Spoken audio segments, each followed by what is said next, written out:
This is Los Angeles, one of the major cities of California, and this is how it looks now. Whole communities burned down to ashes, blazing wildfires spreading rapidly through the dry bushes. Entering the city, 24 people have lost their lives, and over 150,000 people have been evacuated to a safer place. California is seeing devastating fires like the Palisades, Eaton, and Woodley fires, which have consumed over 35,000 acres in Los Angeles alone. High winds exceeding 100 miles per hour triggered fires across 7 counties. But how did this all happen? California Governor Gavin Newsom is being criticised by some for water mismanagement as hydrants ran dry while fires multiplied. Why was there no water in the hydrants, Governor? That's all literally. Is it going to be different next time? It has to be. This wildfire in Los Angeles is the biggest wildfire that LA has ever experienced. But before getting to how the fire started, let me clear out one thing. LA is not new to wildfires. To put things into perspective, Los Angeles have had some fires before, like the Bel Air fire in 1961, a horrible fire that destroyed 484 homes. Some guys might remember the Woolsey fire in 2018, which destroyed over 1,600 homes. Not only fires, but floods, like the LA flood in 1938, which damaged 5,600 homes, and the 1994 Northridge earthquake with 6.7 magnitude, in which 7,000 homes were destroyed. But all this does not even come close to the monstrosity of the latest LA fire, which has killed over 10,000 homes till now. The numbers are rapidly growing because the fire has not yet been contained.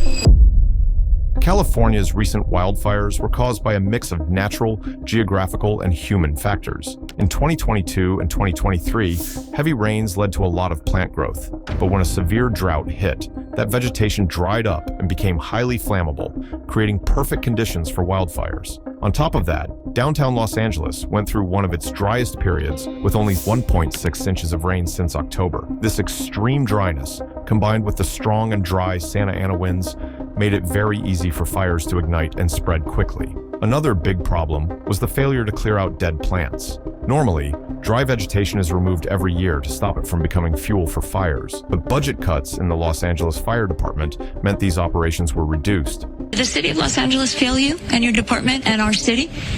It's my job to stand up as a chief and exactly say justifiably what the fire department needs to operate to meet the demands of the community. Did they fail you? That is our job, and I tell you, that's why I'm here. So let's get us what we need so our firefighters can do their jobs. Did they fail you?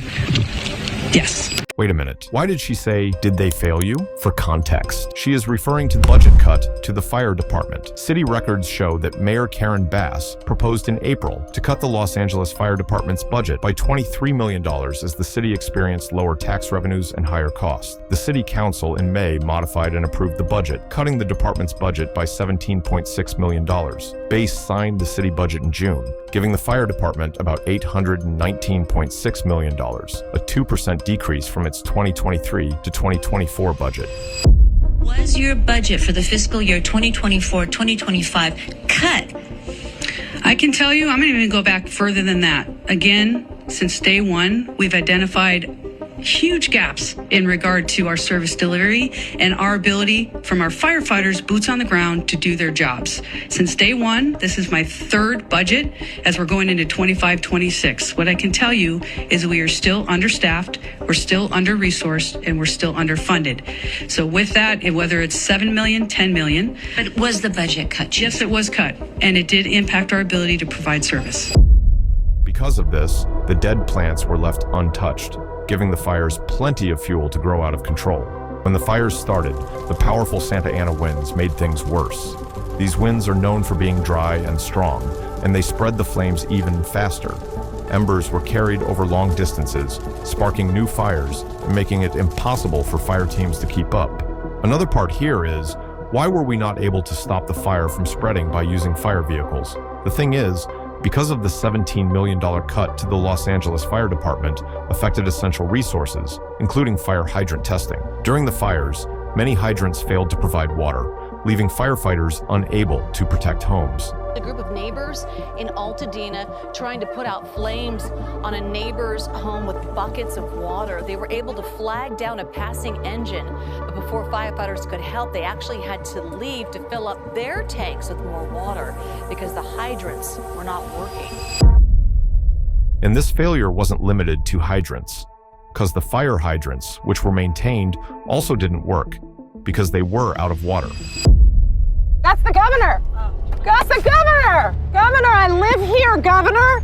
That was my daughter's school, governor. Please tell me what you're going to do. I'm not going to hurt him, I promise. I'm literally talking to the president right now to specifically answer the question of what we can do for you and your daughter. Can I hear it?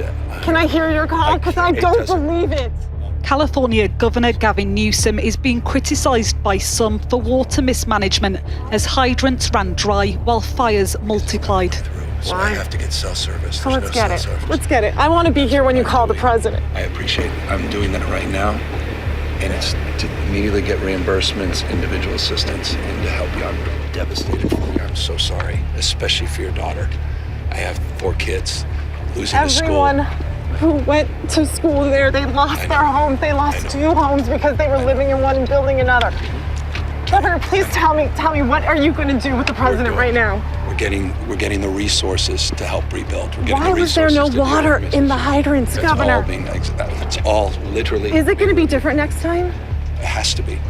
Has to be. Of course. What are you going to do? I'm doing To everything fill the I can. hydrants. I would fill them up personally. You know that. I literally have. I would fill up the hydrants myself. I understand. But would you do that? I would do whatever I can. But you're not. I see do you know there's water dripping over there, Governor? There's water coming out there. You can use it. The governor won't tell you anything.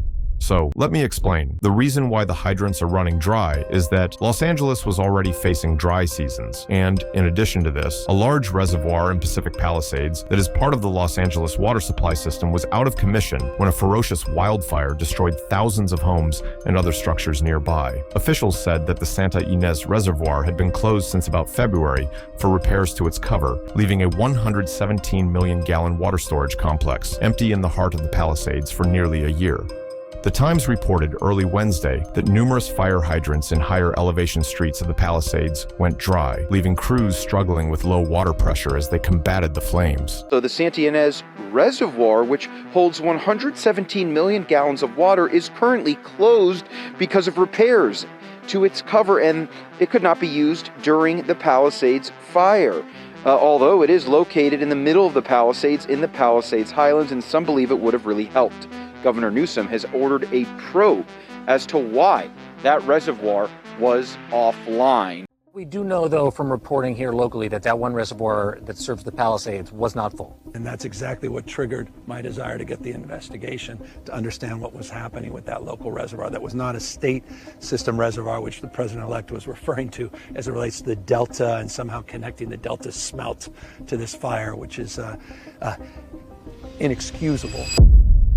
After all of this, you might be thinking, how can California run out of water? Because California sits on a massive water resource, the Pacific Ocean. So why aren't firefighters using seawater to battle the blazes? While the nearby Pacific Ocean offers a massive water source, using seawater to fight fires comes with challenges. Experts note that while seawater and freshwater both effectively cool fires, saltwater can harm the environment by salinizing soil, which inhibits plant growth and reduces fertility. This is the fire part of the story. We have another side of the fire, insurance. After the fire, a homeowner in Pacific Palisades, Jessica Rogers, lost her home and discovered she had no insurance coverage. I live in the perfect American dream home with a white picket fence and cute little rose bush growing over the front door. The only thing that remains that would look anything like my home is the white picket fence sort of blew off but did not burn. And what you see is, you see all the way through, so there's no house to see. Jessica faces the confronting reality that she may not have insurance coverage. I brought all my paperwork with me. I went through all my paperwork, and when I couldn't find anything, I then went through all my bank accounts, and I still couldn't find anything. And I received a notice from my insurance broker saying, I haven't insured you since 2023. Jessica is now seeking legal advice. After hearing all of this, my heart goes to the families who lost their homes in this tragedy. I hope the government ensures the city stays safe. Till then, stay happy.